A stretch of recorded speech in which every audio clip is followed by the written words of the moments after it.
Hi friends, నేను శిరీషాని. Welcome back to Shirish medi kitchen.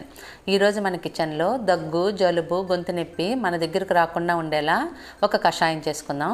వాటికి ఏమేం కావాలంటే, ఫస్ట్ది వామాకు.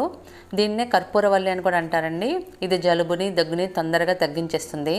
చాలా రోజుల నుంచి వచ్చే పొడి దగ్గుని తొందరగా తగ్గిపోయేటట్టు చేస్తుంది.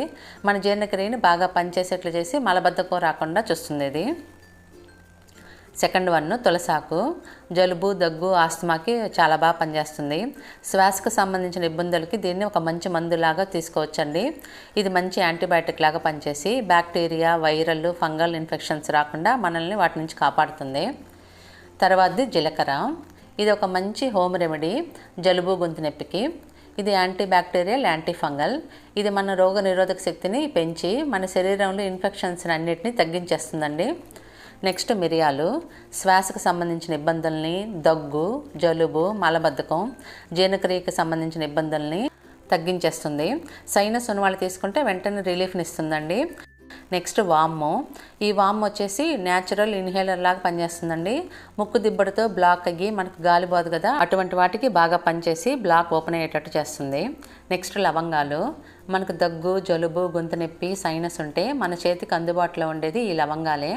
గొంతు బాగాలేనప్పుడు ఒక లవంగం నోట్లో వేసుకొని బుగ్గను పెట్టుకుంటే ఆ రసం దిగి గొంతు గరగరని తగ్గిస్తుందండి.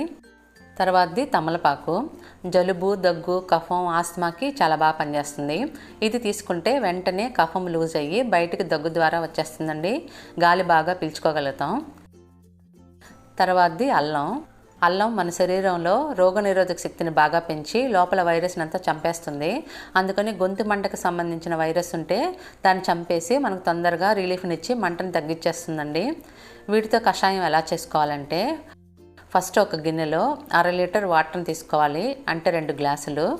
దానిలో 1/2 టీ స్పూన్ జీలకర్ర, 1/2 టీ స్పూన్ మిరియాలు, 1/2 టీ స్పూన్ వాము, 8 నుంచి 10 తులసాకులు వేసుకోండి. 3-4 వామాకుల్ని కట్ చేసి వేసుకోవాలి. 1-2 తమలపాకుల్ని కట్ చేసి వేసుకోండి. 3 లవంగాలు, 1 ఇంచు అల్లాన్ని ఇలా చిన్న ముక్కలుగా కట్ చేసి వేసుకోవాలి. అన్నీ వేసిన తర్వాత ఒకసారి కలిపి నీళ్లు మరిగిన తర్వాత లో ఫ్లేమ్లో పెట్టుకొని 10 నుంచి 12 నిమిషాలు ఉడికించాలండి. అంటే మనం 2 గ్లాసులు నీళ్ళు తీసుకున్నాం కదా, అది 1 గ్లాస్ అయిపోవాలి. ఇలా లో ఫ్లేమ్లో పెట్టుకొని మరిగించామనుకోండి, వాటిల్లో ఉండే రసాలన్నీ వాటర్లో దిగిపోతాయి. జలుబు, దగ్గు లేకపోయినా కానీ ముఖ్యంగా చలికాలంలో, వర్షాకాలంలో వారానికి ఒకసారి ఈ కషాయం తాగితే అవి మన దగ్గరకు రాకుండా ఉంటాయి. జలుబు, దగ్గు ఉన్నాయనుకోండి, 3-4 రోజులు వరుసగా తాగితే తగ్గిపోతాయి. ఇది తాగడం మొదలుపెట్టిన 2వ రోజు నుంచే దగ్గినప్పుడు కఫం బయటకు వచ్చేస్తుందండి, లంగ్స్ క్లీన్ అయిపోతాయి. 10-12 నిమిషాల తర్వాత చూస్తే వాటర్ సగం అయిపోయింది చూడండి. ఇప్పుడు దీనిలో 1 టేబుల్ స్పూన్ తాటి బెల్లం పొడి వేసి కలపండి. ఇది లోపల ఉండే కఫాన్ని అట్టే బయటకు నెట్టేస్తుందండి.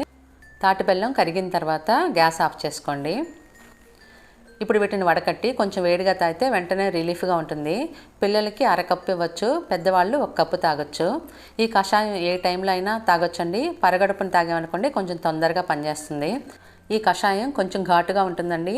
ఘాటు తాగలేని వాళ్ళు కొంచెం వేడి నీళ్ళు కలిపి తాగొచ్చు. తాటి బెల్లం నల్లగా ఉంటుంది కాబట్టి కషాయం ఈ కలర్ వచ్చింది. మీరు ట్రై చేసి ఎలా వచ్చిందో మీ ఫీడ్బ్యాక్ని కామెంట్ చేయండి.